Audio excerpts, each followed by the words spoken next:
Still nothing? No. And we are live. Remy didn't give me nothing. He didn't give me no soda. He didn't give me no pop. On no the nothing. on the rock. Is that considered on the rocks or that considered clean? It's considered neat. Neat. Yeah. I said clean. Neat. What's considered? That's considered neat, This is a bourbon neat. but it's got ice in it. That's what it. That's what Neat is no neat ice. is with no ice. That's Yeah. when I get Yeah, the neat ice is on the no ice. side. So neat is no ice, ice. and on the rocks is with ice. Yeah, I guess you would call this on the rocks, but it's like it doesn't really. It's not Seem really. the It's, same. it's Dude, on we the call rock. that. I'm gonna say One that. ice I'm cube. gonna say we call that. Don't say it. Wait, We call you that- Still live? You're not live, right? I'm live on TikTok. I'm Are you going. live and We're scrolling? not gonna say what we call I'm just going it. to Facebook right now. Oh, It's they probably can still hear paused. you. It's probably paused, but yeah. Oh, I got you. I was trying to make sure everything was up on Facebook. Hey, remember y'all can come on in to watch the full screen of everything on YouTube, Facebook, Twitch, and Twitter at A Method Podcast. Or you can just sit here and see my handsome face and my voice, but you'll hear their voices as well. You got my little stars thing up. You put that in StreamYard. I didn't put it in there, but people can send me stars. Oh. I've gotten a little What's bit a of money. star? It's basically money on That's Facebook. On Facebook. Yeah, so they can send you. I see. They can send you stars. Are you a content creator on Facebook? I am, but they don't let me do stuff. What you mean? I don't know. Some of my profile. I think I had too many notifications from going live with the music, but they don't. I'm like not allowed to make money off of it right now, which is fine because I'm not really on there like that. Oh, They won't let Facebook don't let me do ads no more. Really? So, I'm just not allowed to. And they like, well, if you want to, you have to send us your ID. And I'm like, I don't even want y'all to know who I am. oh, Mark on you. He don't like you. Mark Zuckerberg. It's because we the same age, and I'm cooler than him. Did y'all read that story about that girl that worked at Meta You said it's pretty late over there. that got laid off? And then she went live on TikTok like multiple times. And so all of her TikToks are basically how she got hired making $195,000 a year, but she didn't do anything at all. Like and how much she misses the job. And you know why she got fired? Why? Because she did a TikTok about her job. Oh, she's stupid. And so Damn. people were like, are we living in a generation of snitches? They just snitch on themselves because they have access to social media. And like, why would you mess up? Why would you mess up? There's some things that you should not do just from a business practice. Like, don't fuck up with your money. Right. Don't fuck up your money, man. And she was young too. I think she was like late 20s. But I'm like, if you were making somebody paying me $190,000 and I'm not doing nothing, I'm sitting in the corner quiet, not doing nothing. I'm not doing nothing. Listen, rule of thumb. Nothing. Don't fuck up your money. Right. For I'm gonna just collect this check for as long as I can collect this check. Someone said I'm triggered. Get that money. I'm gonna get that money. Me too. I'm chasing it. Well, no, I'm Don't more mess attracting up it, the not money. chasing it. We got a nice little crowd tonight. Hey, now come through. People showing up. Hey, y'all, hit that like button, hit that share button. We're gonna start this show for real in about one motherfucking minute. So we usually start the show off with some fun stuff or whatever, and then we get to the big topic around like 8:00. So depending on what you're here before for. then. It's close. Like it reaches. It's close to it. Yeah, we do like it's what close to it, two? for sure. We do 2 segments, and then we do the So the message. So if you're here for the method message, you know what I'm saying. Don't feel like It'll be coming. It'll be coming. like we're gonna have plenty of fun. We're gonna take it slow, but we're gonna have a good time. Nice and slow. Wild turkey on the rocks. Woo! I can put some hair on your chest. I don't know if you need that or not. I don't need hair on my chest. Let's put it in the front. But I'm not playing. You playing because you drinking 20 gallon. What is that? Like 80 proof? It ain't that strong. Oh, is it I had like 40 or 50? I had a whole bottle of what's that wine called? It's basically a dessert wine. Ooh. Bella Rose. Oh, I thought you was finna say that Taylor Port. No, Bella Rose, and it's so good. It's like grape juice. But I drank a whole bottle and it felt nothing. So it's just like damn. Because it was grape juice. It was grape juice. Hey, Sounds delicious. It wasn't even a wine cooler. That's 5 minutes for me. I really dig this background. yeah, I wish it's we could game have time. it through the whole room. Through the whole house. Yeah. No, we gotta have two different sets. First of all, don't be shading my wall. No, we love this. I love it. Jay looked like he's somewhere else. He had a deserted warehouse. It does look nice. It's all nice. good. He blend all in. Hey man, let's do this podcast. All right, let's hit it. do this podcast. Take a seat and put your feet up. We gon' meet up. Sit with me and sip some tea with Remy Mulatto. Give me bottles of Hennessy and Moscato. They had enough already, but there's plenty to follow. I stay poetic, but Jay noetic, remaining effective. Conversation getting heavy, staying respected, playing the record, maintaining collective. Saying what you thinking, ain't no place for rejecting. I claim and meant it. It's mostly everybody talking honestly over drinks. Tell me what you think. It's mostly everybody talking honestly over drinks. So tell me what you think. It's mostly everybody talking honestly over drinks. Tell me what you think. It's mostly everybody talking honestly over drinks. Tell me what you think. Tell me what you think.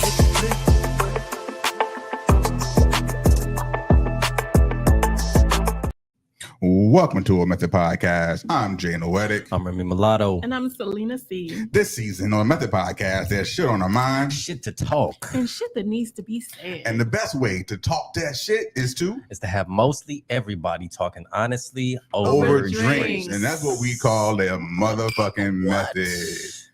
Oh, hold on. I forgot the air horn. Come on, Jay. Hey, hold on. I gotta get to it. Where the air horn at, man? All right, there we go. All right, hey, man.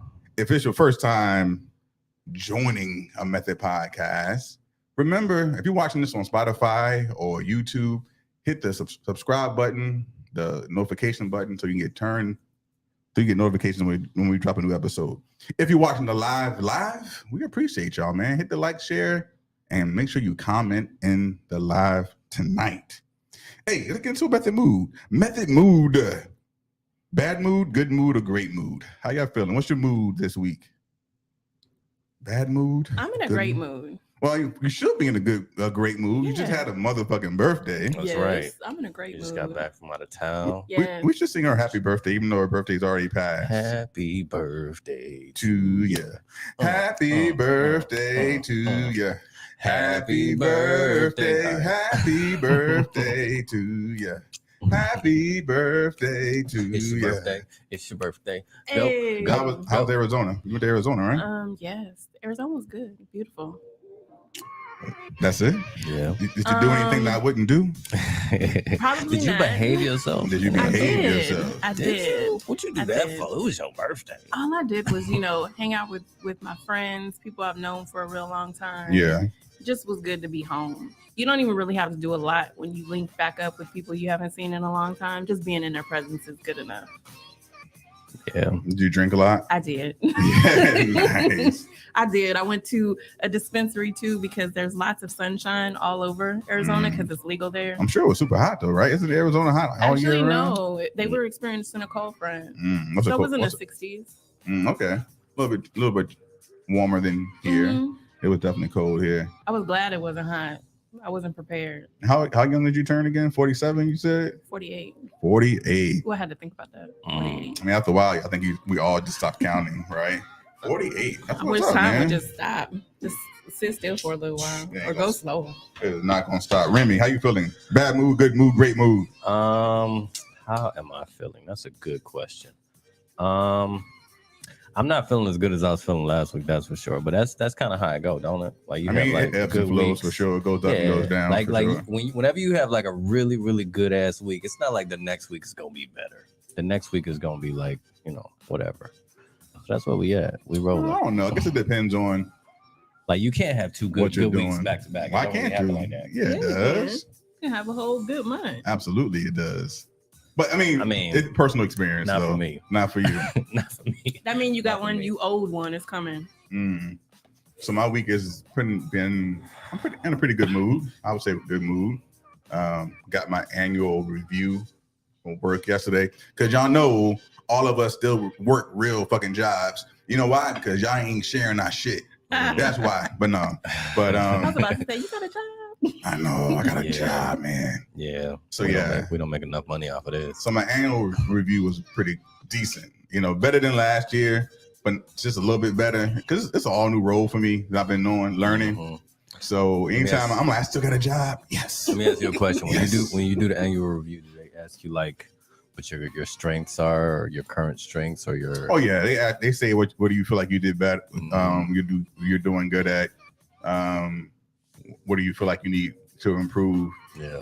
And so I always choose like shit that can't be held against me. You know what I mean? Because like, what you need to improve at? Well, I could do a better job at responding on IM. I could do a better job at communicating, blah blah blah. But I never want to put anything in there where they can dock me points. Right. That's just like me. what he said. Yeah, exactly. Like what you're not going to do is use my own words against me. Right.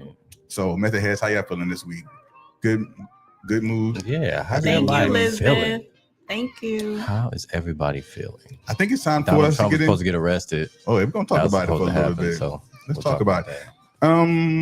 Let's get into what we call a method movie.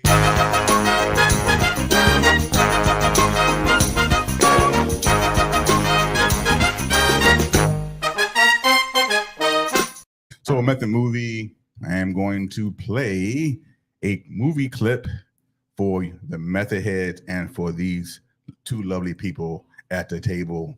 The rules are they must guess it before one another. But Remy's been kind of nice to y'all lately. He hasn't been guessing at all. He's been letting y'all guess in the comments. I'm a man of the people. What can I say? He's a man of the people. So we want to try to guess it before these two as well.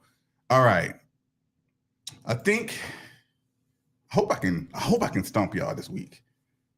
Selena ain't too worried about because she don't know shit about movies. I don't. But we're gonna see. I try though. All right, let me see if I open this thing up on my iPad because I'll be struggling. Open. All right. What movie is this?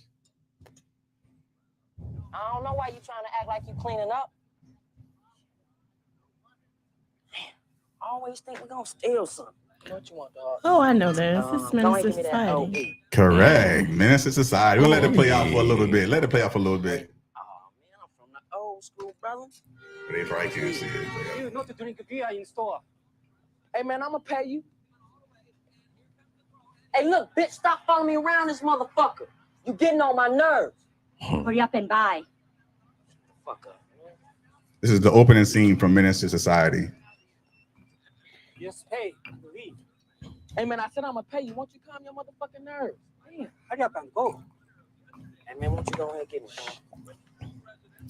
So this was Menace to Society. Came out in 1993, y'all. Well, let me give you a hand clap for getting that. You knew that one, huh? I did. There you go. Hand clap. So it came out in 1993. If I can get this closed out. How do I close it out? This is too complicated. You just figuring out how to work your iPad? For real. Yeah, you got to be in the Apple world to just intuitively know how to Hold do on. I ain't gonna give it up. Oh, here we go. So 1993. This is starring Tyrone Turner, Lorenz Tate, Jada Pinkett Smith. Have you seen it? Obviously, Selena seen it. And did you like it? IMDb gave it 7.5 out of 10. What are your thoughts? It was a 10. Oh, you're giving it a 10? It was a 10. I don't know if it was a 10. It was a 10. Okay, why was it a 10 in your opinion? Because at that particular time, we didn't have a whole lot of Black movies. Yeah. And I probably went to the movie theater and saw that 3 times before it ever came out on VHS. And then I didn't buy it on regular VHS. I bought it on bootleg. Right. And I had that forever. And it's a cult classic. It is definitely a cult classic. It came out when? 1993. 93. So obviously we were a little bit younger than Miss Selena over here. I was a grown person. It was like 19, 20. Yeah. I mean, if I was that age and I had been able to see that movie at that age, I think I would have. I mean, I remember watching this movie, but I didn't. But I think it's one of those movies that I had to go back and watch it a little bit older to be able to have a different impact, to understand it. You know what I mean? So that made Lorenz Tate career. Like that really for sure. I mean, what was Jada Pinkett doing before that? Like, did she do the movie with Tupac after that or before that? Set It Off. Different world. No, she was in a different world. Right. So yeah, That probably kicked off her movie career too. Right. So you know who was in this movie that most people forgot was in it? Who? Kelsey Grammer. You would think it. No, I'm gonna play. If I can get it to play. Tony Danza. I'm gonna retrieve all those. Keep guessing. Michael J. Fox. Chevy Chase. Nope.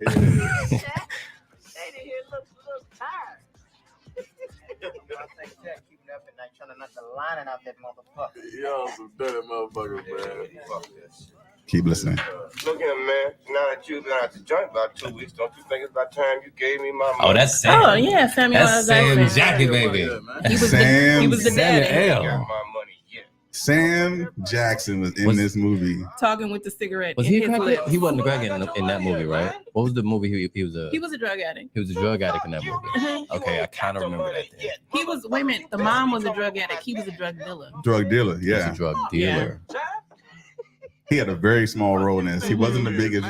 Think about that. He wasn't the biggest person in that role, but look at his career I now. love Sam The impact Jackson. was huge. But he was doing like a lot of little cameos because remember he was in Coming to America too. He was. So Yeah, I didn't know that at the time. I didn't learn that until like 10 years after I saw that movie. they had a budget of $3 million. Oh wow. $3 million. How much do you think they made in the box office? Menace to Society. It Keep don't in seem mind, like, she just said she went and saw it 3 times. Right. For I think It it don't- probably made a lot of money because it don't seem like it would be a movie that made a lot of money, given that like it's like a hood movie. But I feel like it had to at least double. Like black people saw that motherfucking movie. 'Cause, like that was like Yeah. it's kind of like Friday, but like oh dramatic. yeah, for sure, Yes. for sure. You know what I mean? For sure. So what's your guess? The budget was $3 million. 6 million. 6 million. Okay. What's your guess, Selena? 4. 4 million. Method heads. What's your guess? How much money do you think Menace to Society made? The answer is $30 million. Oh my gosh. 10 times. They made $30 million off this movie, off a $3 million budget. That's why it should have been a 10. Yeah, that's crazy. Yeah, times 10, baby. That's crazy. 10 times that. Wow. So here's a couple But things. no that- wonder everybody kind of went off to do some big things. That For movie was sure. big. Yeah. For sure. So here's some things that happened in 1993, Waco, Texas siege. You remember that with David Yeah. Koresh? It's like Mhm. a movie and a documentary. Whole on ass Netflix movie about that now. shit. They had 75 people die in that thing. It's crazy. Crazy. We had the World Trade Center bombing happen in the World Trade Center bombing, First one. the first one. Here's something that's crazy. The average cost of a new house in 1993, $5. $113,000. Woo. Average cost of a house. Bring back in the them days. entire country. You know, we way above that now. The cost of a gallon of gas was $1.16, What? but you could actually buy a house at $67,000, Yep. which is crazy, That's man. crazy. $67,000 house, now too. won't get you nothing. Nothing. Nothing. You can't Not even even- get. You can't even get a trailer. You You can't get an can't get- RV. You could probably get a tiny house, but you gotta Oh, own the yeah. property because you You ain't gonna right. be able to afford the land. You could get Yeah, a tiny it's house so and crazy.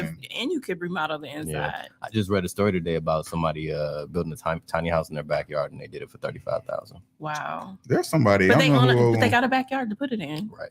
I don't know who I was talking to. Somebody I was talking to recently who said they want to put a tiny home in the back of the house. It would be dope to make a whole micro community with Yeah. a bunch of tiny homes. For sure.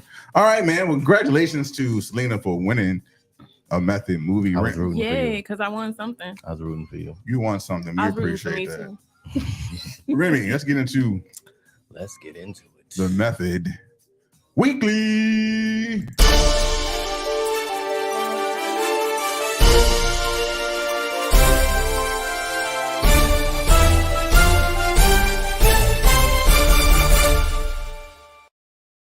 So let's talk about Takashi. Is that how you say his name? Takashi. Tekashi 6ix9ine. 6ix9ine. Really? If you're gonna actually pronounce Oh, that's his what. name. So what happened to him? Tekashi 6ix9ine got beat up at a. Oh, he got beat up. He got jumped. He got jumped. I didn't know he was. It was like two dudes Yeah, at a South Florida gym. in this video. Well, you know he gonna get his ass beat probably multiple times for. But I just want to know, where is all his security? Because usually he travels with an He ain't got entourage. no money no more. Where's money coming Nah, from? he probably had ain't a got no money. Well, if you believe social media, then he still got money. He can't still have money. I do, because sometimes he be on social media with like stacks of cash. Really? Like, where's his cash coming from? But he also be in really low budget homes at the same time that he's flashing all this cash. Yeah. Yeah, like motherfuckers flashing cash ain't necessarily got it like that usually anyway. So and then like Bootsy and a whole trail of other rappers, they're all Chief just talking trash a little bit. But no one really respects him anymore for quote unquote snitching. Right. Do you think he'll ever have a career again? For sure. I think anyone's redeemable. I don't know. Nah, I think his ship is sailed. You I think don't know. so? If he has a good beat, that's all he had normally was the good beats. I never listened to him before. I don't know what people were listening to when they were listening to him. I mean, it's just not for me. But I feel like everybody's so quick to move on to the next thing anyway, and he was like the thing for a time, and now he's not the thing anymore. He's the past. He's such a character. He's a character. I wouldn't even take him as a. He's not even a I don't want to say he's not a real he's person. Like a walking, he's like a walking NFT. Unfortunately, he got caught up in stuff that he probably shouldn't have got caught up in. And evidently didn't know how to handle it. Well, yeah, it was because of the image that he was trying to carried. portray. You know, like trouble finds you. If I was him, I would just have my own personal gym and work out at home. Yeah. Like, why I need to work out? Oh, yeah, that's right, because it wasn't a gym. Yes. I wouldn't go to no gym. But do you all think that he's any different than a lot of these other rappers and or athletes who are perpetrating one life, trying to make money off another one? Because he's not really a gangster. I think that's the way of life, though, right? It's not a healthy way, but how many times do people try to live above their means? People live above their means all the time. Regular ass people do that shit. Well, you know, and it's lying about being a gangster is like hip hop culture. I mean, he wasn't. It is, but he actually was part of the game. Yeah. So he wasn't lying about. So he wasn't lying, but he was just talking way too reckless for somebody who really didn't want those kind. I mean, as far as we know, didn't want those kind of problems. I agree with that. Someone said, "OMG, you are living my dream, Selena." I don't know what that is. Someone said, "No, nah, he's done." I don't know what dream I'm living. Hit those likes for me. Somebody tell me what dream I'm living. I need to know. And what's your name? Because I can't see your name. So it just says Facebook. Donald Trump is supposed to get arrested sometime this week. Y'all care about it or not? I heard that he said he was going to get arrested. But it was obviously, but it was never. You can't trust anything he says. Didn't he say by Tuesday? Yesterday. Okay, so he was supposed to get arrested yesterday. And then the funniest thing after that was you just kept seeing these pictures on the internet of like Donald Trump running from the police. I saw that. Kept AI generating them. There's like 70,000 pictures of that on the internet somewhere now. I think he wants to go to jail, though. I think he wants to be arrested. But doesn't even matter. I've said he doesn't want to go to jail. Nobody wants to go to jail. He wants to look like they're trying to throw him in jail. Correct. So that the people will show up and be like, "Oh, absolutely, don't do that to our guy." He wants to be woe is me. Yeah. My thing is this: if it's not going to stop him from running to be president, does it really? Why even arrest him? Like, I just want him to be not to be able to run for president. If the arrest is going to stop that, then I'm all for it. But if not, who cares? Like, he gonna get off anyway. Can a person who has been charged with a crime run for office? I have no clue. I used to be able to say very confidently no, but the way all the shit he did when he was in office and he still didn't get removed. Yeah, I don't know at this point. If the normal people can't even get a regular job if they have an arrest on their record, how can he be able to run for president? That doesn't make any sense. None. There should be higher requirements. Yeah, so it's kind of crazy, but I don't really care about Donald Trump. Hey, Suki. What was the other thing I saw? I saw in the news that Cardi B won her case, not a case, but the case against that social media person. Yes, Tasha K. Tasha K was upheld. Yes. So she got to come up with all them coins. And, she it was $4 million. And she left the country to avoid it. Who? Tasha K?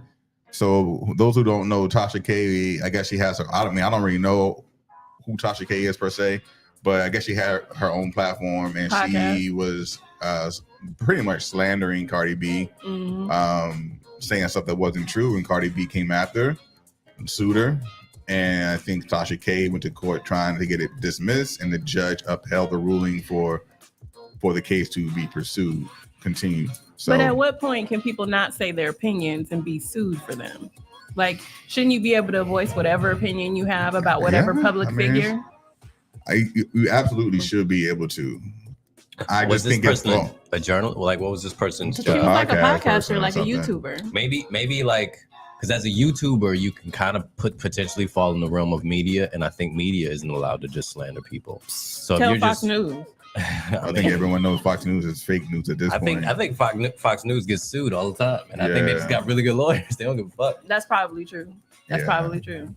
So be careful what y'all say out there, method heads. We don't want to. I mean, we ain't trying to get sued either, so I don't say too much. I don't say nothing crazy about nobody that'll get me sued. I feel like, I'm gonna stop talking now because I might. You might say something. I like to hurt feelings a little bit, just a little bit, but I'm not gonna ever get sued. He is not gonna get sued. I'm not gonna get sued. And with that, we're gonna get into what these people came here to talk about, these motherfucking triggers. Hey. Let's get into a method message. Let's go.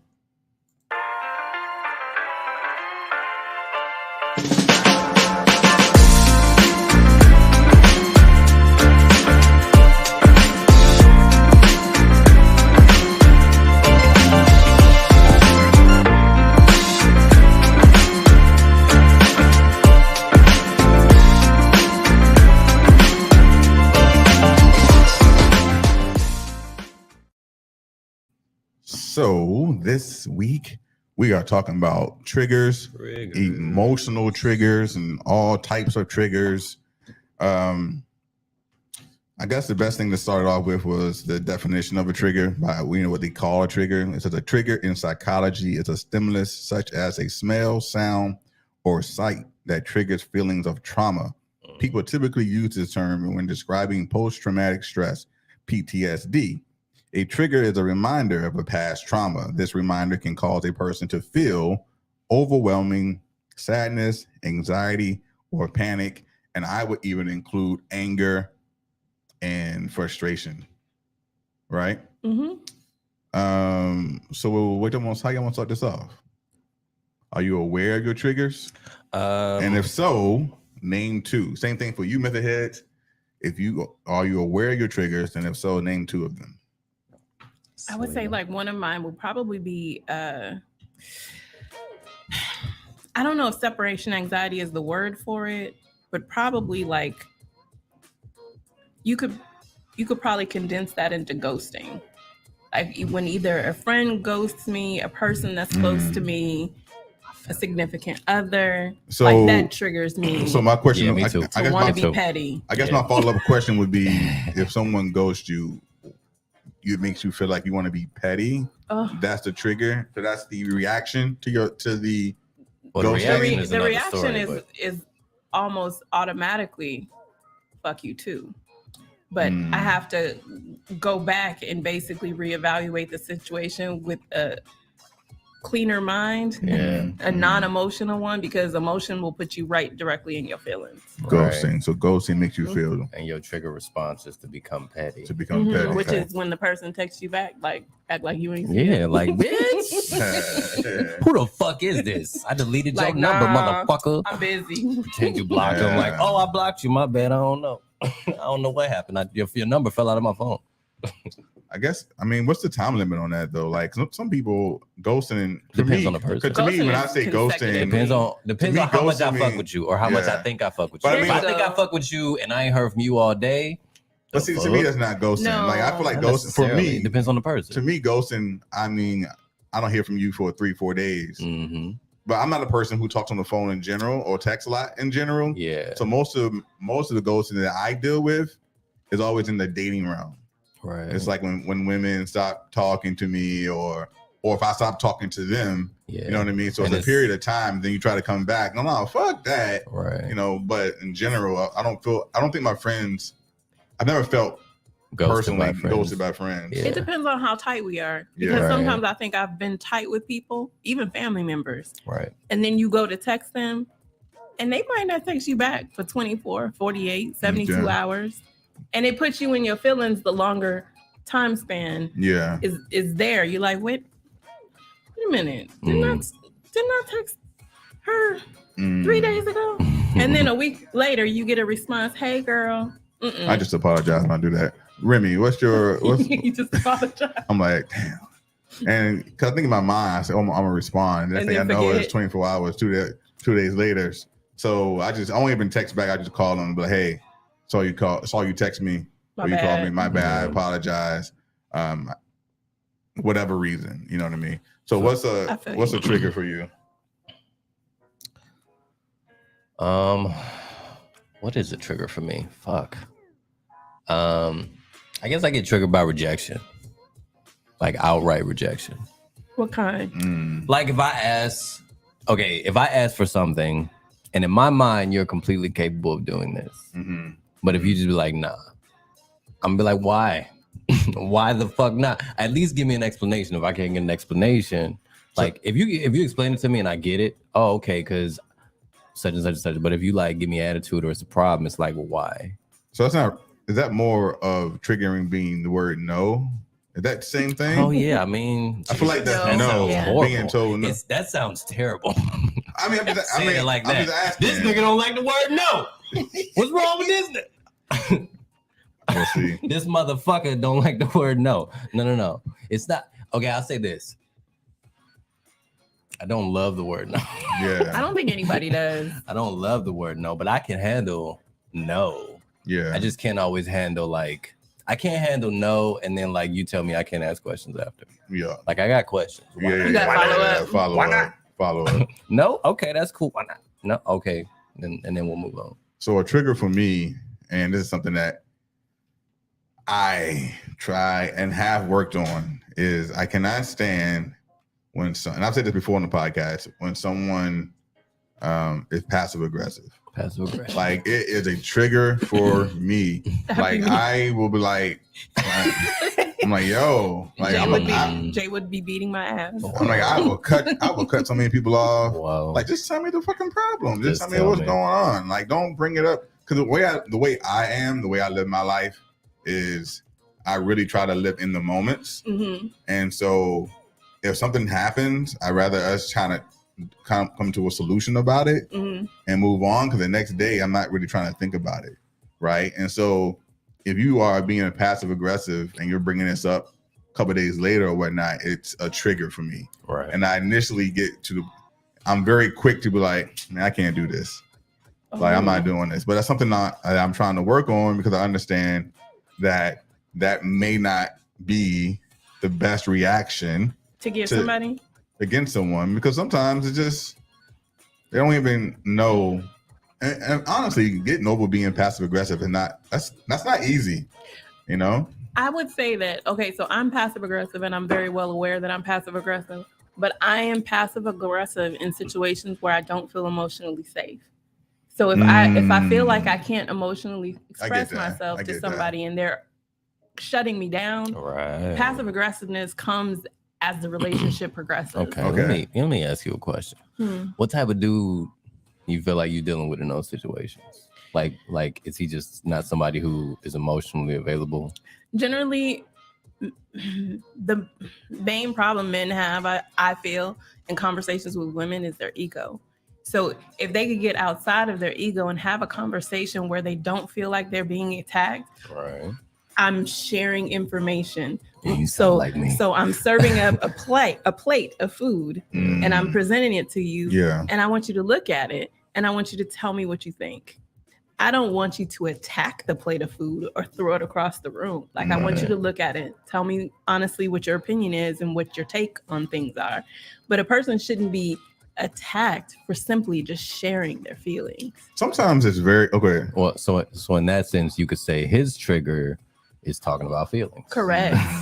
Just talking about feelings. Like, why we always gotta get into the correct, because it's equated into she don't like me. She don't like nothing about me. Right. I can't do anything right. Yeah. I can't make her happy. When really we're just having a conversation about you putting the toilet seat down. Like, yo. It can be tough though. Like, bro. I had a friend, and I'm living this week, where I have a friend who wanted to spend more time with me, and I'm reading the text message, and I'm just like, I don't really want to spend more time, but I didn't want to hurt this person's feelings. And so I felt like I was being a little passive aggressive and just not saying how I felt because I don't want to hurt that person's feelings. So I think sometimes being passive aggressive comes to like, I don't know. So anyway, I ended up just saying how I felt, and I felt so much better afterwards. Just be relief.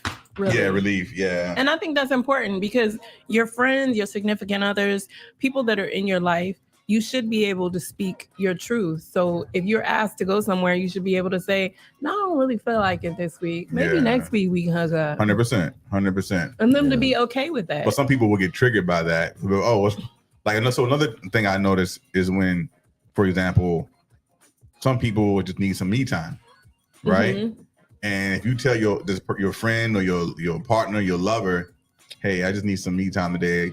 I don't feel like doing anything or seeing you. They take it personally. They get triggered. Oh, what did I do? Like, you didn't do anything. I got a story about that. Go ahead and tell it. So, well, you don't think that you never yes and no, that? because men will say, I need some me time, and you like, okay, cool. And then they end up texting you later and telling you they got 5 friends over and they're all playing, some video game. And you're like, wait a minute, I thought you needed me time. I needed just not you and me time. I needed somebody else. True. Yeah. Like, why couldn't you just tell me the truth? Just tell me you want to hang out with your friends. Yeah. That's one. Yeah. So what's your story, Remy? So when me and Rhonda first started dating or whatever, when we first started hanging out, by the time we got to the point where we were kind of hanging out at each other's places.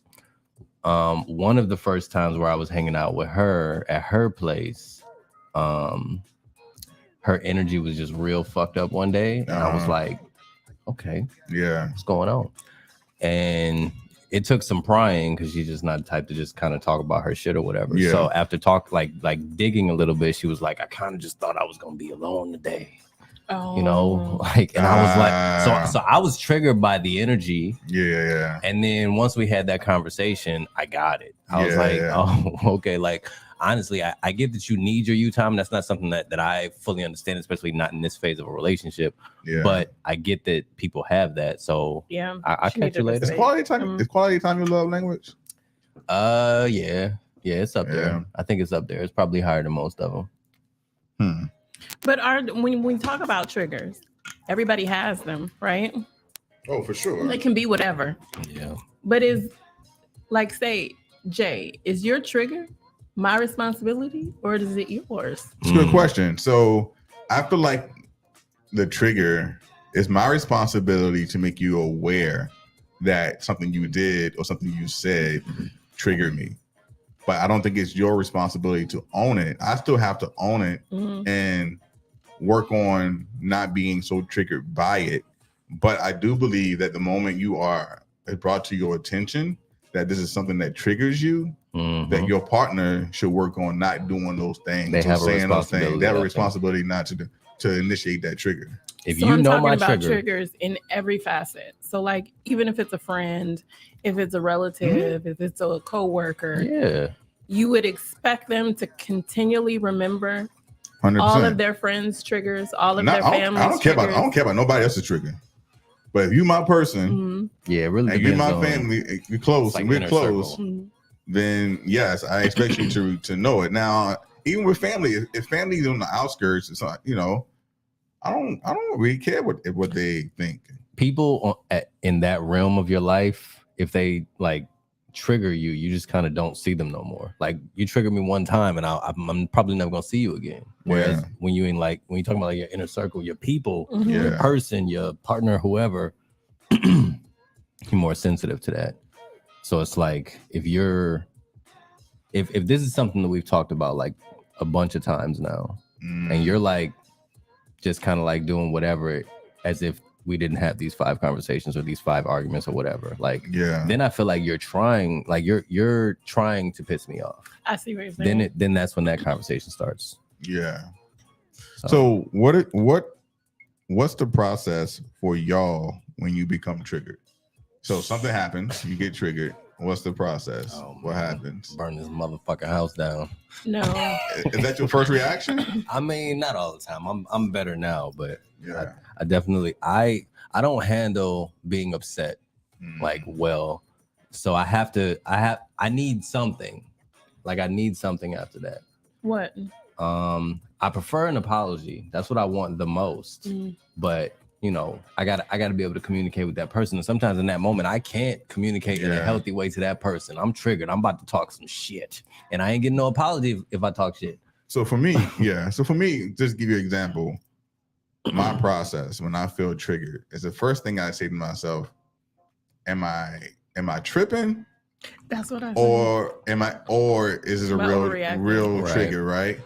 And I try to catch myself before I find getting myself to the point of going down a deeper rabbit hole. Right. Mm-hmm. So if someone does something or says something, I'm like, okay, am I tripping or is it a real trigger?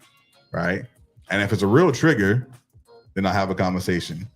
Might not be right then and there, because I got it. Like you said, sometimes you got to take some time to step away or whatnot. But typically I'm like, okay, hey, this thing you said or the thing you did, it's not big to you, or it's small to you, but it's big to me. It kind of triggers me. And so, for example, I remember dating someone, and she kept on saying, like in text conversation, "Oh, I had the conversation before with Remy." She kept on saying, "Oh, that's cute." So I would be like, "Oh, I really want to see you." "Oh, that's cute," right? And so now, that feels triggered. It triggered me. It triggers me. Yeah, because Right. are you laughing at me? They're like, bitch, I ain't trying to be cute. Yeah. Are you being serious? Like, Exactly. that's Now, not a response. It's something very small, but to her, she didn't mean it in a condescending way. But that's how you But it. from my experiences, all that's cute is a very condescending that word or saying. So I was like, hey, listen, I'm not. Maybe we can try using a different word because this word makes me feel some kind of way. And she didn't understand it. And she was like, well, I'm just talking. I'm just being myself. I can't be myself. I was at that moment, that's kind of when I realized like, oh, okay, this might not be someone I can really fuck with. Because if you come to me and tell me she got personal. that I said something or something that doesn't mean she doesn't have to own it. But I need you to be aware of it and try. Because if you tell me, I'm like, oh, all right, I got you. I'm gonna try something different. So anyway, that's kind of my process. So what's the process when you get triggered? What happens? What goes through your mind?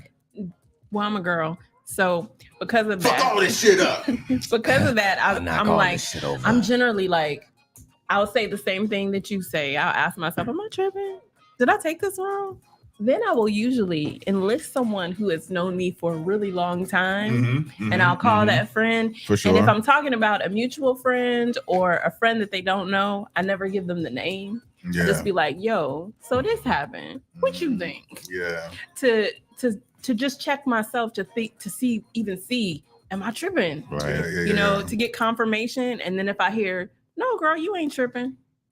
Okay, I'm probably gonna have to have a conversation.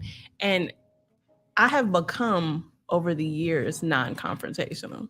I used to embrace confrontation, but now I don't. This sound like our co-host over here. Man, I used to embrace confrontation, like, let's go have a conversation. Yeah. But now it's like, I gotta tell this person. Yeah. You know, and I dread it.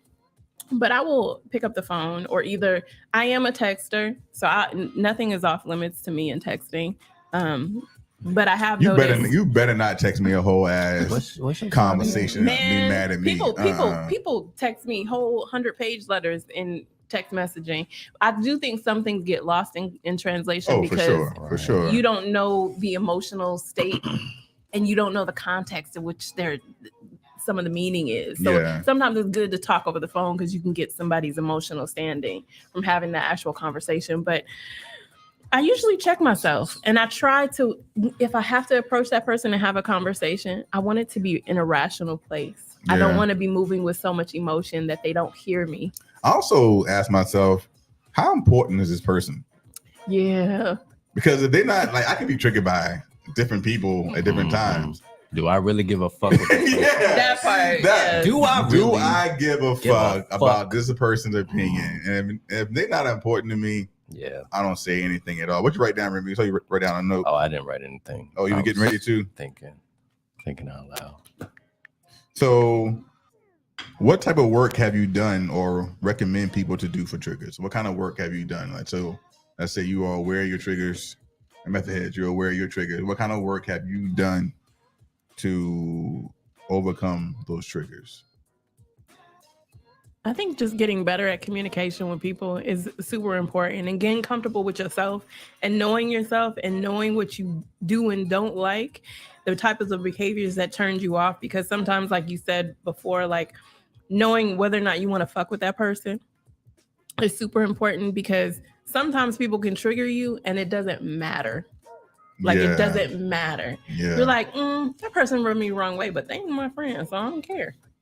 You know, and you can keep it pushing, and you could still be cordial, still meet that person, you know, in events and be like, hey, how you doing? Because that person is not your friend. They're not your people. They just somebody you know. That's true. I don't disagree with anything you're saying.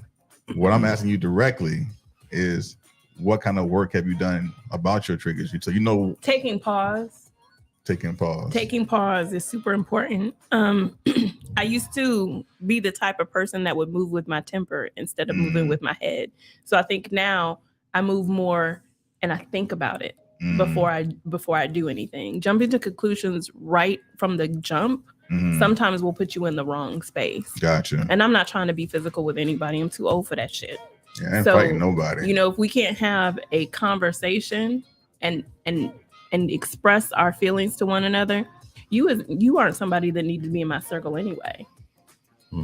Yeah, I think for me, when I think about my triggers and the triggers I've worked on in my life, is I try to always make sure. So, okay, this is a trigger I have. I need to make sure that I can find a way to not. If I used to trigger at level 10, I want to get to a level 2. Right. And the best way that I can do that is asking myself, is there any truth to what they're saying? And if there's any truth to it, then I say, okay, well, how can I heal from this hurt, this pain that has been caused? And I just try to be aware of it. When I get triggered, or I feel myself getting triggered, I stop myself, like you said, pause, and I take a step back, and either I remove myself from the conversation, or I say, hey, can we just move to a different conversation or a different topic, because this is not working for me. Some reflection. I mean? Yeah, so I think reflection is a big thing about it, and then just learning to be like, you know what, that doesn't have to be any truth to it about my life. I remember used to always getting triggered about like finances and like, you know, women on social media, not all women, obviously, talking about like a man has to make a certain amount of money this, money that. It used to always trigger me, right? Trigger you how? Just for trigger me, like make me feel like that's bullshit. That ain't how it works. This is making me frustrated and angry, because I'm like, that's not how a true relationship should be focused on. So anytime this is years ago, saw conversations about a real man does this, the real man does that. It's just like, I felt like, I'm gonna block this person because whatever, you know, but so I had to learn to be like, you know what, they're not talking about me. Right. I had to learn, is this generalization? Yeah. And I had to be comfortable and happy in my own life about my finances, no matter where I was, and just go and find the women or woman who fuck with me at the level I was at. Right. So, Remy, have you done any kind of work? What kind of work do you do when it comes to your triggers? He smokes weed. I kind of trust. He do. Listen, she ain't never lied. That's a trigger. I mean, that's healing for some people. It is. It probably mellows them out. Or does it make you more argumentative? It makes me more argumentative in a different kind of way. Like, be like, the argument lasts for 5 hours because you high. I get high. But I feel like I articulate myself a little better with less of the emotion invested into it, and more like I can say what I want to say. without just being like motherfucker this. Like I don't even necessarily have to cuss. I'll say everything that I'm thinking outright and try to get that off. You know, just to feel like I'm fully communicating. Anyway, what's the question? Let me focus. No, it's all good. So heal. Like we want to heal from our triggers. We don't want to always be triggered. This is what I was gonna say. So yes, you right. But this is me. All right. I'm a little toxic. I can admit that. But I don't feel like I've healed a lot from a lot of my triggers because I trust a lot of my triggers. Like the things that I feel trigger me. I don't feel like I've had a lot of altercations with people where I was like, I probably shouldn't have did that, or that I took an L on that. I fucked up. Switch the camera. So they can see him. Damn. So I don't feel like I've taken a lot of L's and like altercations and things like that. Like obviously in relationships, you know, you kind of some things go too far or whatever. But even in those moments, I feel like I learned something, but I still kind of need that trigger because I could have been wrong. Like you don't know. So you're saying I don't feel like I've been in a you're saying your trigger is like your like gut radar. reaction. It's like your what the women call it, intuition. Yeah, because I don't feel like I don't feel like I'm that easily triggered. Yeah. I feel like I can be pushed a lot. Like I feel like I'm pretty, especially in relationships, I feel like I'm pretty tough. And then after like maybe like the fourth or fifth time, I'm like, you're gonna stop talking to me like that. For sure. That's enough of that. So yeah. But I do feel like there are triggers I probably need to work on. I don't think that I'm aware of all my triggers. I think there's a lot of like ghost triggers that I have. You know what I mean? Like I don't know everything that triggers me. I think I'm triggered. Like I'm just in having this conversation. Triggered? I'm triggered by people, especially males. Especially don't use the word male. You better call me a man. Male? Don't say male. She said male. You might as well call us bears or dogs. Men? If I said men, if I said females, gentlemen, females out here. Gentlemen. That doesn't bother me. It bothers some women. It doesn't bother me. Gentlemen. Male doesn't bother me either. Go ahead. I don't give a fuck. Men, when men gaslight actually high value male is what I prefer. High value male. That's what I want. Listen, that's a stupid term. But anyway, men HVM, please. Men who gaslight me during arguments are probably the worst. So that's a whole podcast. Now I get triggered so badly that I emotionally shut down. Like I just stop talking. My eyes get glazed over. Like, okay, so I'm crazy. Can I? That's where this conversation is going. Especially like when you know, person A was at place C, but they're telling you they weren't at place C, but 10 people put them in place C. I'll be triggered by it. And it's like, am I crazy? Right. Are we having this conversation? You know what else? And you're like, yes, you're really having this conversation. Yeah, like somehow you turn into fucking Shaggy talking about it wasn't me. Nigga, it's on camera. Like everybody knows. Right. And I know. Only don't know who you was at that time. Like what's up with that? You know what else triggers me? What else? People who don't know how to say I am sorry. So women I get so triggered. I'm like, bro, like I will block you and remove you from everything in this very moment. Yeah, that's a big thing. I'm sorry. Like Remy, like that's one of the reasons I've been. My homeboys be like, man, they ain't gonna do that. You might as well go and give up. I'm like, nah, the woman for me is gonna be okay saying, I'm sorry. I was wrong. It's hard. Are you encountering women that don't want to apologize? Every single one. For whatever reason, there are a lot of y'all. There are a lot of women out there so many. who don't feel like they are ever wrong. They're always right. And so they would rather just not apologize. I'm sorry just to say I'm sorry. I will say I'm sorry I ain't doing if somebody's feelings is hurt. Like if they're a close friend of mine or a significant other and they genuinely felt some kind of way about something that I did, even if my intention was never to hurt that person, the first go-to is I'm sorry that I made you feel that way. For sure. Like because that wasn't my intention. I apologize as for it that. should. As we should. Like it. Can I have a piece of paper towel? Absolutely. Thank you. Are y'all the type of person that when you see someone's triggers, are you the type of person that when you see someone triggers, you say something or leave it alone.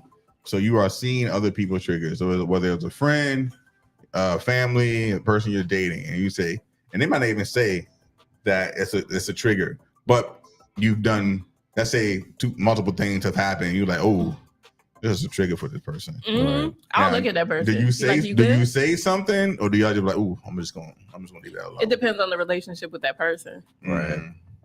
In all honesty, because that's going to gauge how deep my empathy runs. Like, I'm always going to feel bad for somebody who's triggered by something extra traumatic. Yeah.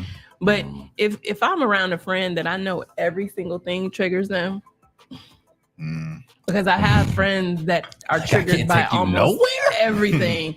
Like, literally, you could be around people who are triggered by the color blue or by the smell of barbecue. Like, they're triggered by so many different things. Is it my job? I just came up with a backstory for the person you just talked about. Chris said, shadow work. That's a blood. That's a blood that got shot at a barbecue. Justin said he's triggered by conversations about being triggered. You need some help. Justin is triggered like a motherfucker right now. We all triggered, baby. It's gonna be all right. I think that if you have really, I've been triggered since 2020. Mass trigger me. Yeah, so, I don't know. I think when I see someone's triggers, to your point, I think it really depends on the level of friendship about that to them. And I would hope that my friends are comfortable enough, because sometimes people honestly aren't aware that they're being triggered. They just know that their energy has changed, and you're just like, oh, this person is really flip the script on me. She said there's a difference between being triggered and phobias as well as threats. I would agree. So I think I would definitely say I'm not the type. I'm probably the type to leave it alone the first time, right? Oh, it's a person. Okay, I see. They are definitely triggered. I'm not gonna say anything right now because I'm gonna let them be, right? But if it continues to affect our energy together, the next time, then I'm definitely gonna be like, hey, it seems like because really the way you can't just say, hey, I see you triggered right now. Motherfucker, what you mean I'm triggered? I ained triggered. Triggered ass motherfucker. Yeah. What's wrong with you? Yeah. So I definitely think it depends on how you approach that conversation, because it's not an easy conversation to talk to someone about their energy being angry or funky or shitty or changing or off based on you doing something or saying something. Triggers are deep, man. But I think now, like even now, like you've said multiple times that you feel you don't feel necessarily comfortable in large crowds. If we were at a place and there was a large crowd and you were standing against the wall, I'd probably walk over and be like, you good? Just because I know. Yeah. Like, you might feel uncomfortable at some point. But I feel like that's normal when you know. Yeah, for sure. Yeah, that's so Rhonda is triggered by crowds as well. So pretty much anytime we're out, I have to like check on her on a regular basis. Or, it'll be a lot. Like, for example, I did shrooms recently. I was going to ask you about it, but I didn't know if I would. We'll talk about it. We'll talk about it in method lessons. We'll talk about what I learned about myself. Okay. So I got a ton of questions on here, man, to talk about. Method heads, how y'all feeling about triggers, man? Who are triggered more, women or men? Both. But I want to say women just because we're more emotional beings, but men have tons of triggers too, because I've seen it with my own eyes. Yeah, it's a hard one because it's really very variable. Yeah. I think that men and women are triggered equally, but I feel like women express those triggers or show those triggers more than what men do. Right? I think men can tend to be very non-emotional about their triggers. So when they're triggered, they don't say anything. They just kind of like, you all right? Yeah, I'm good. And so I think if more men express their change of energy about being triggered, I think you will see that it's pretty equal. Somebody said men trigger way more. Because I feel like I agree with that in certain circumstances, because I do believe that men are, you said they're not emotional, but I really think that you guys are. I said, yeah. You guys are. We are heavily emotional, and it comes out only in certain areas. Right. But it's definitely there. Oh, I agree. I definitely agree. Where do y'all think triggers come from? Where are triggers? Trauma. What kind of trauma though? I think it could come from all of it. Relationships. It could definitely come from having a partner that cheated on you, having somebody who lied. If somebody broke your heart with something, that becomes a trigger. Yeah, because now you're in a new relationship and your expectations are still with your ex, and you're expecting them to do the same things. Both men and women do this. Yeah. Bad relationships with family members can cause you to have not so great relationships with in-laws because your expectations are already low from the family that you already have. Like there's a lots of things I think that happen to us even in our childhood that we carry on into adulthood. It's knowing the things that you've been through and being able to address them, and not, I'm not another trigger for me is people who are highly sensitive and they don't address their issues. It's hard for me because I run the other way. We'll talk about it. Give me a second. But I think most of our triggers definitely come from our childhood experiences. Yeah. I think that, whether it's someone not spending time with you because your mother, your dad was never there. So it triggers you when your partner doesn't give you attention, right? Right. Maybe you're triggered by someone talking sternly at you. I had a dad talk to you that way, so you don't like it. I had an ex who, if I ever started cussing, whenever I started using profanity, as soon as the cuss words came out, she was like, "There's no more conversation. We're not talking anymore because I'm triggered." Well, I talk an F word. Yes. So. Me too. I was like, you're gonna have to get these words. I don't know what you want. I'm not throwing them at you. If I don't say these words, I'll probably burn this house down. I have to say the words. Well, no, I get it. 100%. It's not cussing at you, it's cussing with you. We're in an argument together. Yes, this is a conversation. You can cuss too. Let's both cuss.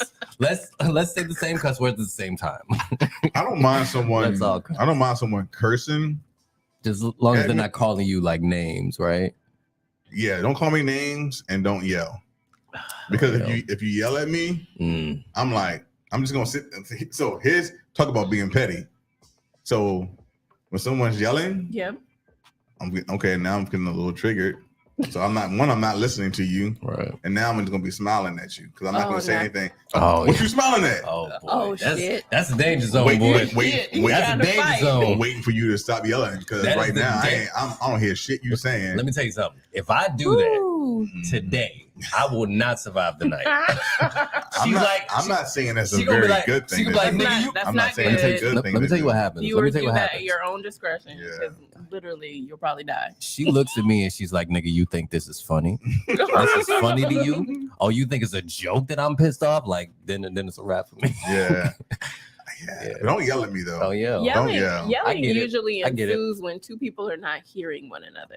So I tend to raise my voice. I will raise my voice when I feel like I'm not being heard.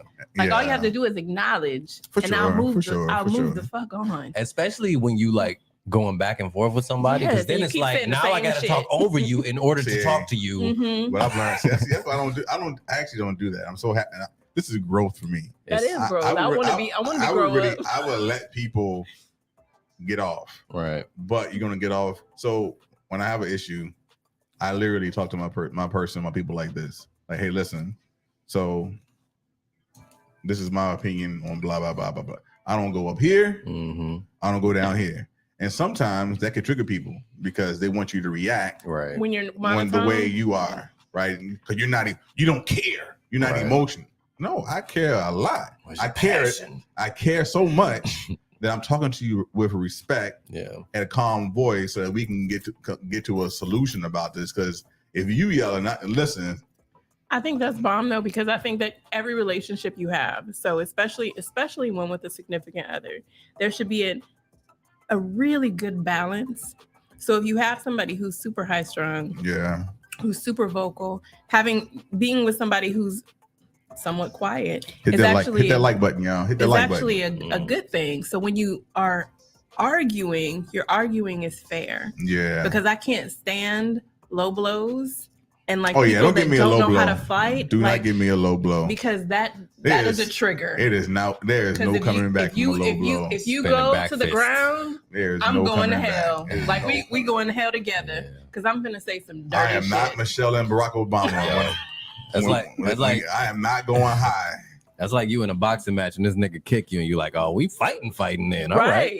Like I didn't know, but like, now okay, I know. I'm coming for the drop kick. No more gloves. Mm-hmm. If you go low, because listen, man, words hurt, right? If you go low, I'm going for the foot sweep. If you say something, you can't take that shit back, man. Yeah. Like you can apologize, but if you say something that Truly messed up. Yeah, that you know is like a insecurity or something that for your partner, you be like, that's why you can't grow no fucking hair.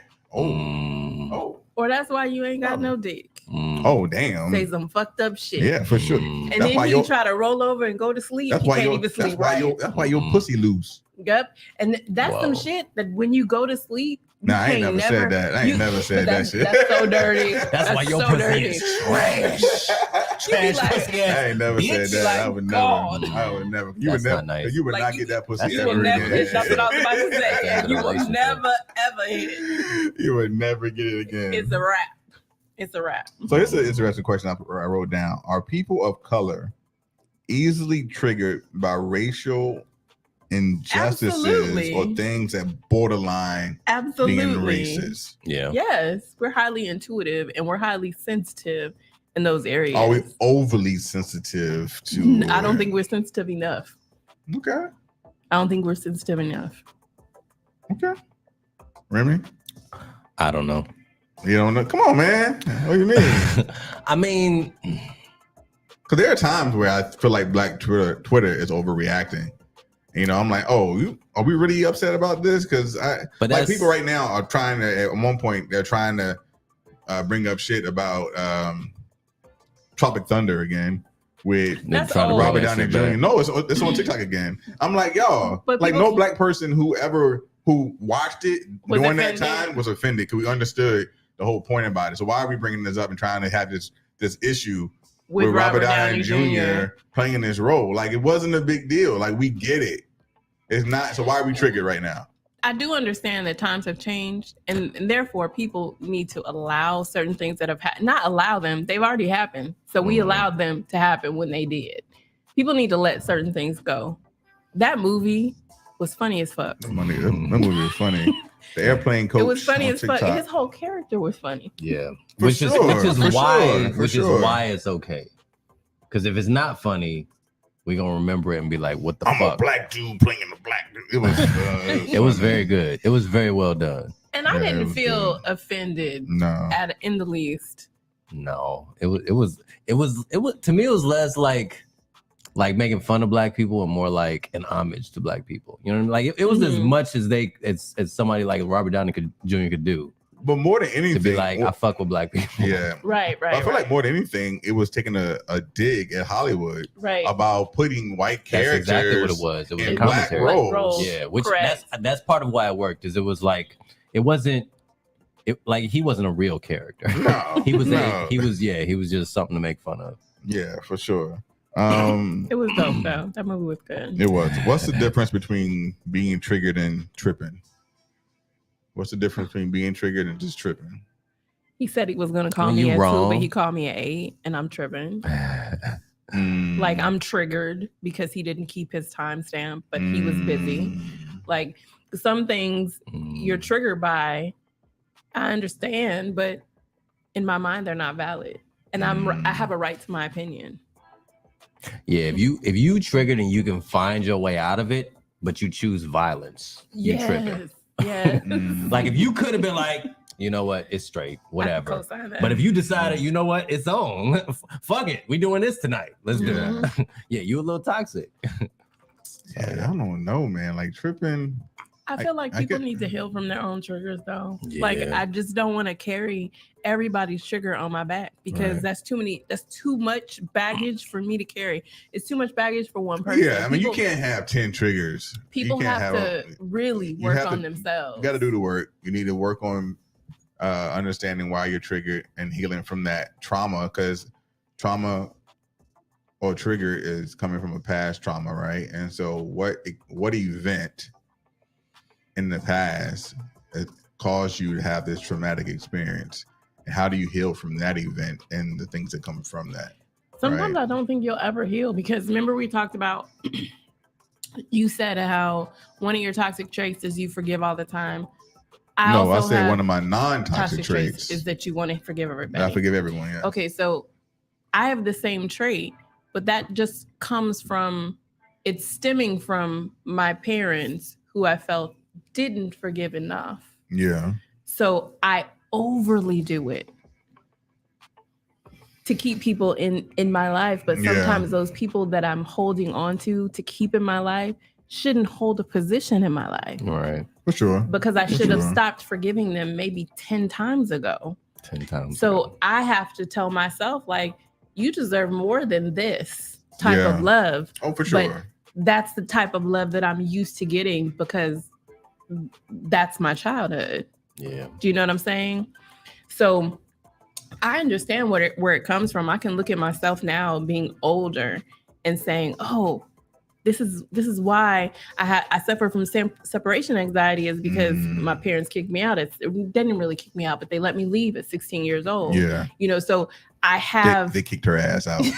I have issues like with people just disappearing out of my life.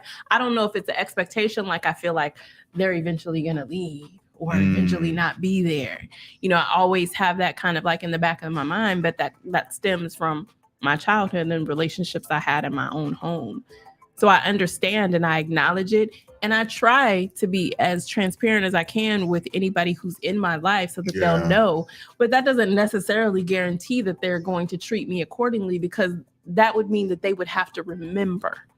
And so I can't put that responsibility on them. But when they do something that triggers me in a way that's, for me, negative, I can either choose to let it roll off my back and tell myself you good, or I can approach that person. If it's a trigger that's high enough on my little radar, I think it's a level set the level of expectation, right? I think sometimes we have this high expectation of other people.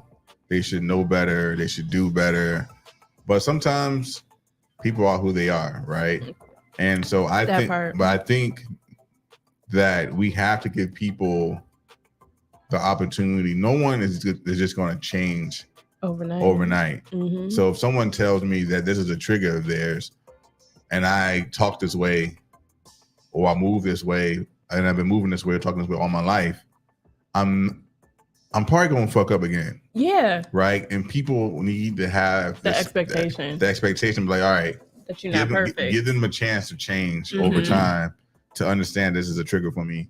And just let them do better. Now you can't do it every week, right? So yeah. Let's see what we got over here. Have y'all been able to find? Oh, we just talked about that. So positive triggers, is that a real thing? Are positive triggers a real thing?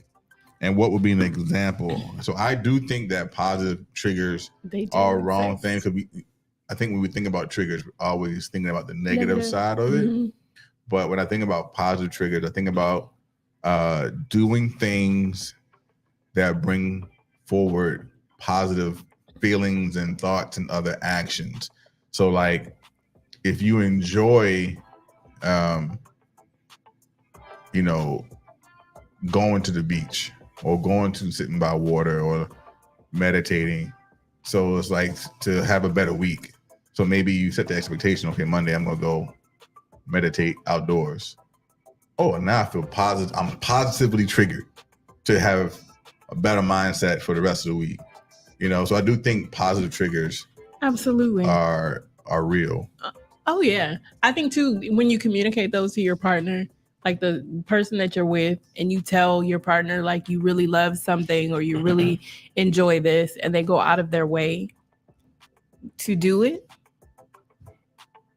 it fulfills you in a way that nothing else does. Yeah, it lets you know you've been heard. Matter. I see what you're saying. You matter. So you're saying someone else doing something can positively trigger you to feel better about the relationship. Absolutely. Or about the next whatever going forward. Yeah, I didn't think about that. That's true. That could be definitely a positive trigger. And like if they know, like I think stuff like buying the little things they like if they like a certain coffee a certain way, right? And I know they're home on a Saturday. I'm out running errands. I come back with her favorite kind of coffee or whatnot.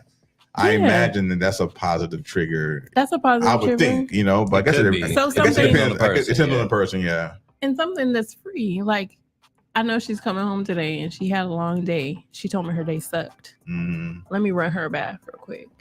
Yeah. And it's ready when she walks in the door.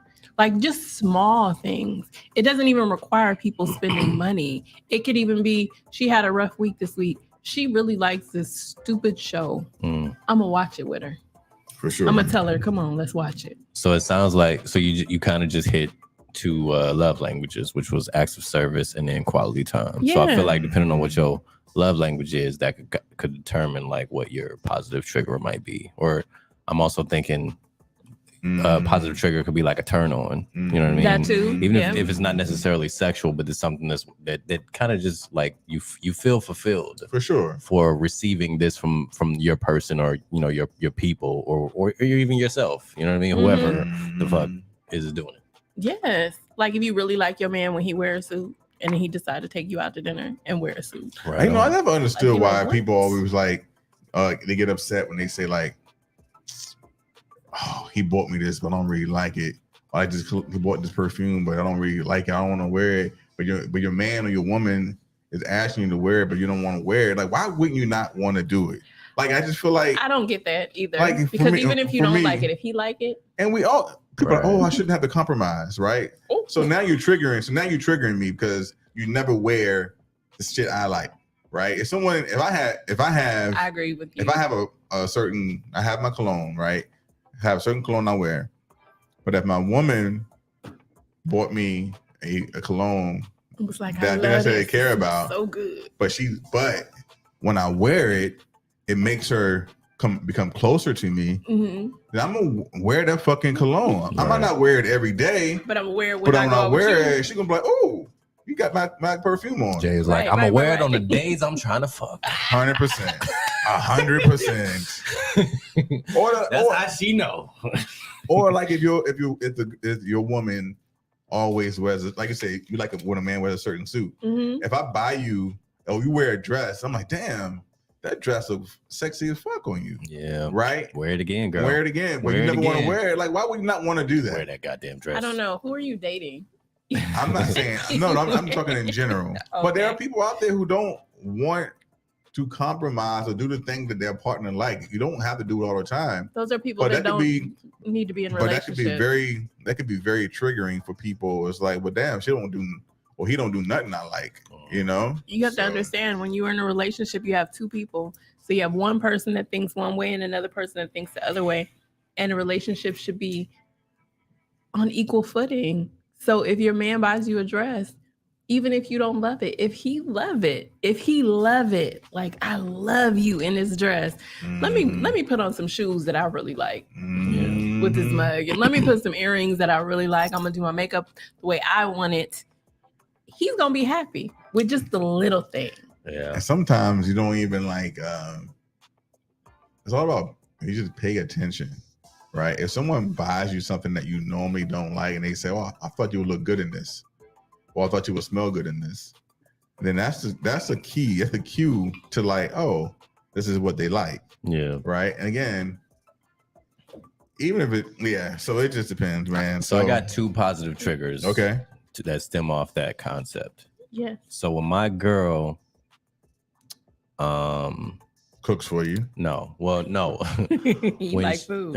When she comes to me, like when she's about to get dressed and go out with me or whatever, and she comes to me and she asks me what I think. Yeah. Like that for me is a positive trigger because it's like, oh, okay, you want to look nice for me. You know what I mean? And you value my opinion. Like it's a lot of good energy. For sure. So also, I think a positive trigger for me is when I wear something that I know that I think she's gonna like, that I know she likes, or that she got from me, or whatever, and then she makes mention of it, or she compliments me about it. She's like, "Oh, you smell good today," or whatever it is. I fuck with that because it's like, like I'm conjuring good energy for sure. So those are positive triggers for me. Because I think a lot of times, like those positive triggers like that, and obviously we just talking about like in relationships, but if your love language is like physical touch, okay, and you wear a cologne or you get your hair cut a certain way or you wear whatever, makes your woman or your man it accentuates that. Be more close to you and touching you. That's gonna make you feel more positive or more happy about the relationship. So it's affirming the relationship, really. And then you're like, oh, I'm gonna wear this more often, or I'm gonna do this more often. Yeah. Have you ever dated someone who didn't want to do things like that for y'all, or they're just like stuck in their own ways? Yes. Yeah. Any examples, like any scenarios of like, damn, like I'm asking for just the bare minimum, and you can't even, you don't even want to do that. I think I'm like most women, because I think most women, when you're in a relationship, there's like this nurturing aspect of your personality that begins to come out, and you want to do things for the person that you're with, whether it's buying them cologne, pieces of clothing, things that you think that they'll like. Yeah. But also it's like things with their style, but with your style mixed in that you go and purchase. Because when you look at things in the store, you're like, oh, he would like this. He would look dope in this. I'm going to get this for him. Yeah. You know, he's always in your thoughts in everything that you do. So I think that's just a part of who we are as women. We want to see whoever we're with look nice. And we were attracted to that person at the very beginning, and the attraction really hasn't stopped. And we just want to continue that. Men, I don't say that they're like always that way. They don't always necessarily buy clothes or things that you would like. I think a lot of times what happens with men, unfortunately, is they will walk in the store and buy the first thing that they see and don't put a whole lot of thought into it. And it's like, yo, but you'll meet, you know, some man that is a metrosexual. He's into clothing. He's like, I saw this and was like, yo, you would look good in this. But most men, they don't do that. They walk in the store and they're like, oh, I'll just get this. I try to buy things that bring them all together that I see that she stops at. Right. I don't say anything. I just like take mental notes. I'm like, oh, she stopped right there. She's looking at that. Because she wouldn't stop there. That wasn't something that interests her. And then I might try to buy that as a surprise. That's good. Later on. You know what I good. mean? But there are times where I definitely want to buy things that I think my woman will be sexy in. Like I love women in heels. And I understand that sometimes heels, obviously they're not good for, you know, women's knees and whatnot. But who said that? It's not. But heels is all right. So yeah. So there's definitely some positive triggers out there. I think we all should do those. Anything else about triggers, whether negative triggers or just random conversation about triggers? Any final thoughts on triggers? Heavy triggers. I think if you know that you have some really heavy triggers, you shouldn't just seek guidance from yourself. You probably need to seek professional help, you know, to work through some of those triggers. And I dislike and love the word healed all at the same time, because I don't think that anybody is going to be 100% healed from anything. We're going to be somewhat healed, but we're always going to carry things with us our whole entire life. It's just how we choose to handle the situations that we are confronted with.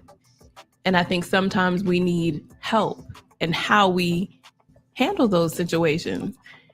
And I think that getting help and talking to somebody is not a bad thing. So if you're out there and you have triggers that are harder for you to deal with, or you don't know how to cope with those triggers, you should definitely seek some professional counselors that can help you to work out those particular issues, but never ever think that you're going to be 100% healed. Some things you will carry on your back until you die. And that's okay, because we all go through pain in our life, but suffering is definitely an option. We choose to continue to suffer, and we need tools so that we don't suffer from the pain that we've been through. I think there's different levels of being triggered. You know, I think there are some triggers that we definitely are lighter and we can heal from. Like, I've definitely healed from most of my triggers, and that's just because I no longer associate myself with those particular characteristics that used to trigger me. And I just think that all about growth, man, and talking and working through your shit, owning your shit, and like, you should definitely communicate to people about your triggers. Like, one thing I don't really care for is people who get mad at you for saying something or doing something that's a trigger for them, but you weren't ever aware that it was a trigger. Right? They get mad at you. Wait, say that again? Or that, like, they react. They react because not intentionally, but it's a trigger for them. And they're triggered, and they get defensive or whatnot. And you have no idea what's going on. But they never said that it was a trigger. Okay. So it's like, oh, I didn't even know that this was a trigger for you. Never communicated to me. And so don't get mad at me for you not communicating this what trigger, I don't know. You know? And so I just think a lot of times we got to do a better job at communicating our triggers to our friends and to our family. So many people, I think a lot of people fail at relationships because they have not or do not know how to communicate those triggers to their people. They just hold it in and they just brush it under the rug, and they think, they just explode. So I don't know. Triggers are a very interesting thing. But do you think there's a lot of people roaming around here that don't even know what their triggers are? Like, who haven't even done really the work on themselves to really communicate that or articulate that into words to someone else? Yeah. And that comes with self-awareness. And if you are not self-aware, you probably shouldn't even be seeking a relationship. But it's also scary too, though, right? Like you said earlier, like if you don't necessarily have a safe space, then you're not going to say anything, or you're afraid to say anything. So I think communicating your triggers, that you're hurting by this trigger, or you're sad, or you have anxiety by this situation or event, that's not easy to communicate that to someone and say how you feel. I agree. So I think a lot of people just struggle with like just expressing their feelings and emotions in general. So now you want me to tell you that this thing that you could potentially use against me at any moment in an argument to give you the upper hand is I'm vulnerable. I'm in a vulnerable state, right? And we always have the best intentions, right? No one should never do that. But sometimes in the heat of argument, people would say shit. They do. And do shit because I know this is a motherfucking trigger. You can piss me off, so you're gonna hurt me to watch me hurt you. Right. So some people would rather not say anything at all. But vulnerability is going to be a part of any relationship that you have in your life. And if you're not willing to be vulnerable, then you're not willing to really be fully committed to any relationship. I agree. I don't disagree. That's going to be a surface relationship for you. So don't get mad when your triggers are stomped all over, because that's really your responsibility. 100%. So Method Heads, man, let us know what your triggers are and what kind of work you've done to work on your triggers. There's always a question on Spotify, how you feel about an episode. Come on to Spotify and continue the conversation. Even come into the post video and talk and let us know. We are reading those comments. We do follow up, and we would love to. You can leave us a voice note on Spotify as well. So hit us up. Hit us up, Remy. Let's get into our final segment, man. Let's get into method lessons. Hey. Reading is fundamental. Now let's get on with this school thing. You teach. Okay, so this is a segment where we talk about something that we learned recently. And I'm going to go first. Okay. All right. I learned about something called Nope, I didn't learn that. What I did learn was I learned that hold on, let me get to this. Because I had a clip, but I don't know if you got the clip, Jay. When did you send it? Talked about it. I posted it. I put it somewhere. Anyway, I learned that over 50% of Gen Z and millennials say they're not adulting right. Over 50%, huh? Over 50%. Like over half of my generation and the generation younger than me. We just feel like we're out here just stumbling around. We're Gen Z? I'm a millennial. You're Gen X. Why you keep trying to put me in Gen X? You are, man.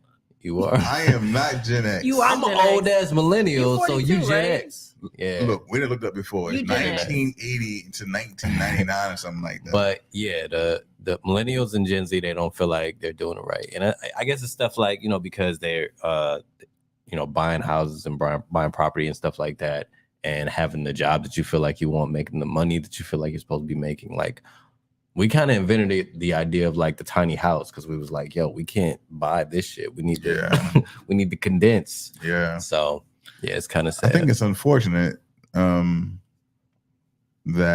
we just live in a different time where we can't do the same things our parents and grandparents did. It's not right. So I can understand why it feels like we're not adulting right in comparison, right? But what's that saying? Like, comparison is the greatest thief in life.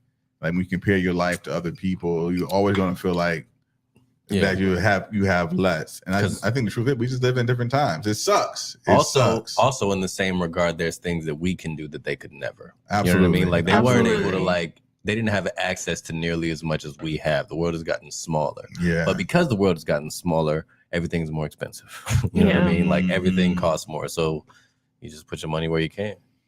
Man, it's hard out here, though. I ain't gonna lie, man. Like, people are having to rethink their living situations, right? A lot of people can't really afford to live by themselves. Like, is it? No one should live check to check. And I know that there's a lot of pressure on people, especially 35 and up, to have their own shit. Yep. But the reality of the situation is, it's hard. It's just hard. It's doable. Yeah. But it comes back down to, like, how much do you want to work in order to have this American dream, Yeah. Absolutely. What you learned this week? I learned Selena? this week. Listen. That you can't drink like you used to? No, I can definitely That's drink more than I used to. That's next episode. I can drink more than I used to. I learned this week that, okay, so I know that I'm bougie. I know that I am. I'm aware that I sit in this space. All right. But this weekend, traveling back home to Arizona, which is the second home for me. If y'all don't know, I'm originally from Detroit, and then I moved to Arizona in my teens, and I went there to go visit family and friends. And let me tell you, I flew via Southwest and American Airlines, and I had been taking like the last few flights. I had been taking Spirit and Frontier. And I realized just how ghetto they are in comparison to Frontier, though. Isn't Frontier like Frontier's the same level as Spirit? Yeah. Some bullshit. Yeah.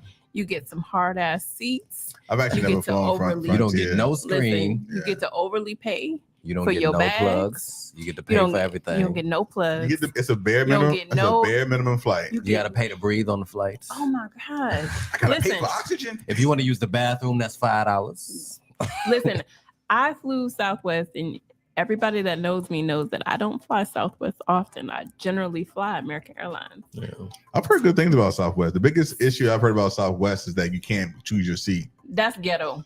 That's what I don't like. It's ghetto.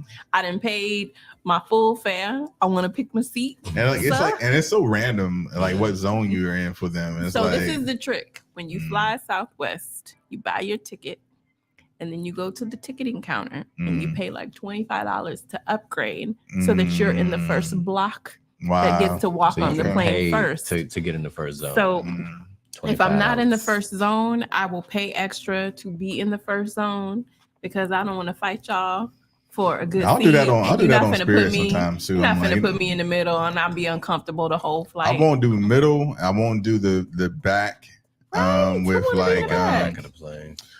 I want to be by the restroom. This is random, and I'm running out of time here. But one of our friends, Crystal Clear Vision, shout out to Crystal Clear Vision. She had posted a question or a video of this guy who wanted to fight this other guy on the plane because the guy would not give up his seat for him. Entitlement. And I'm like, bro, I am am not giving up my seat for nobody. A seat that I didn't pay for. The only way I'm giving up my seat if it's a better seat in the front and it's a window or aisle seat. If they giving me if it ain't that, I'm first not giving class, it up. I'm not getting up. Like, so what did this? It's got to be an upgrade. It got to be an upgrade. I'm not taking no downgrade. Yeah. Where did this audacity come from that people expect you to give up your seats because you act? People have entitlement. I want to be next to my woman. He was motherfucker. You should have picked the seat then. You should have paid for it. He was triggered by the word no. True. True. He could have been your friend. First of all, I ain't fighting on no plane for nobody. So y'all ain't never gave up your receipts for anyone? I've never changed. I've never been I was never asked. Yeah. I feel like it depends on how nice they asked.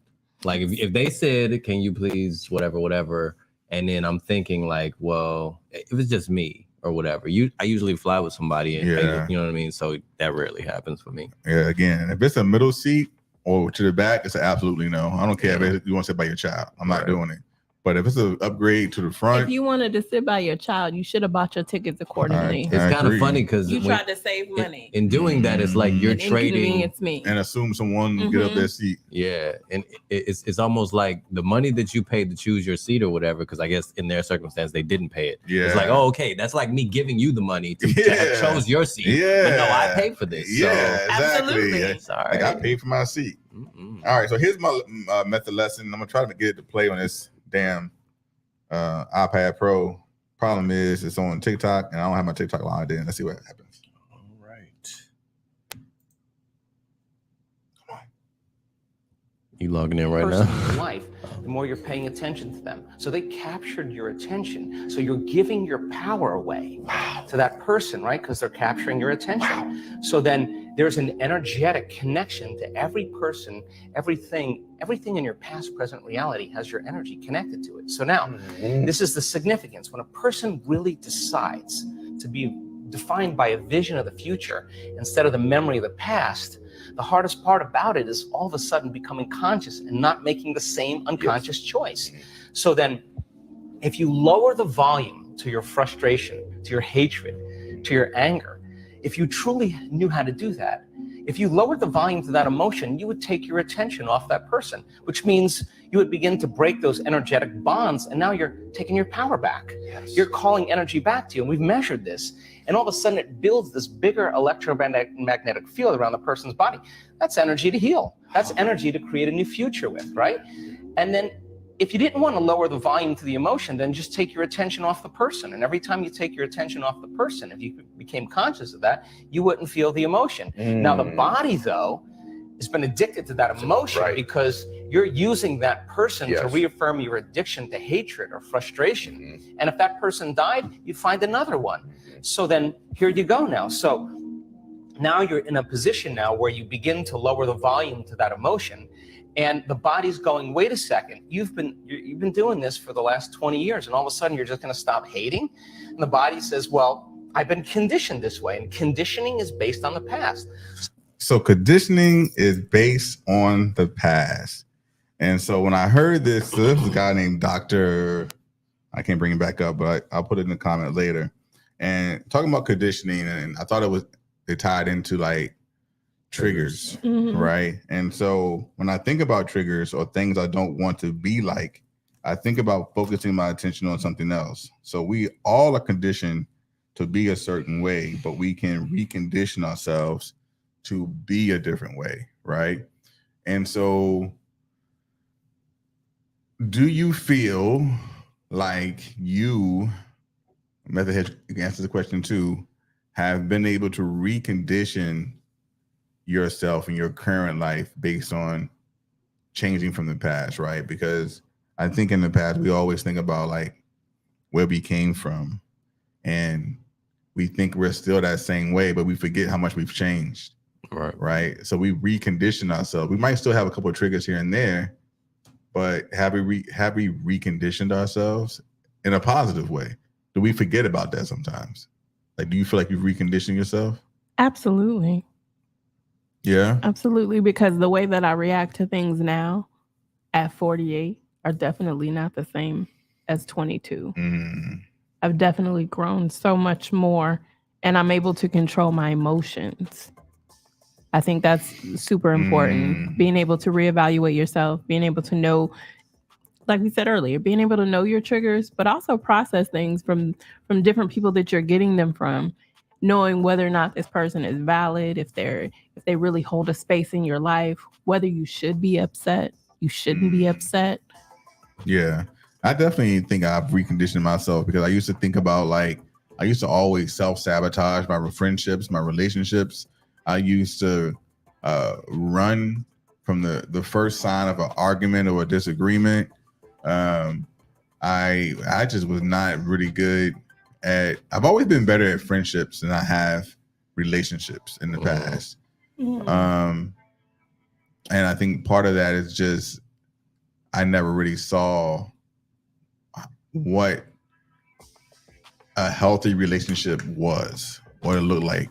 Right. And so I've definitely reconditioned myself to say, you know what, this is my past. I don't want to be that anymore. I don't want to be triggered by this past trauma. I don't want to be this person anymore. So let me do the fucking work to recondition myself.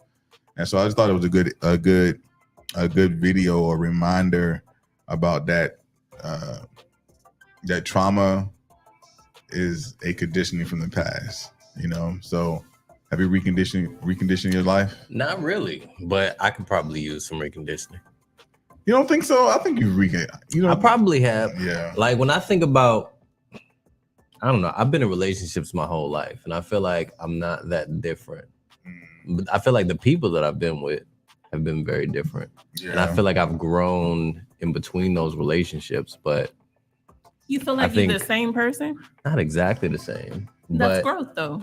I mean, I can't necessarily point out what's different. I think if you probably sat down and actually thought about it and wrote it down, like, you probably could. Yeah, I don't know. I'd have to think about it.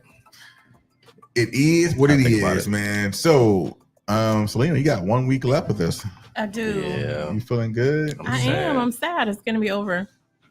I've had a good time. It's been a good run. This has been awesome. Yes. Next week, I very much enjoyed your company. Yeah, it's definitely been good. Next week we'll be talking about shit we can't do no more that we used to do. No. Shit we can't do no more. Yeah. Shit we can't do no more. Yeah. So yeah, we appreciate y'all. I think it's about that time to shut this thing on down. They say that the liquor make you talk quicker. We say M is for mostly. E is for everybody. T is for talking. H is for honestly. O is for over. And D is for drinks. And until next week, man. Holla.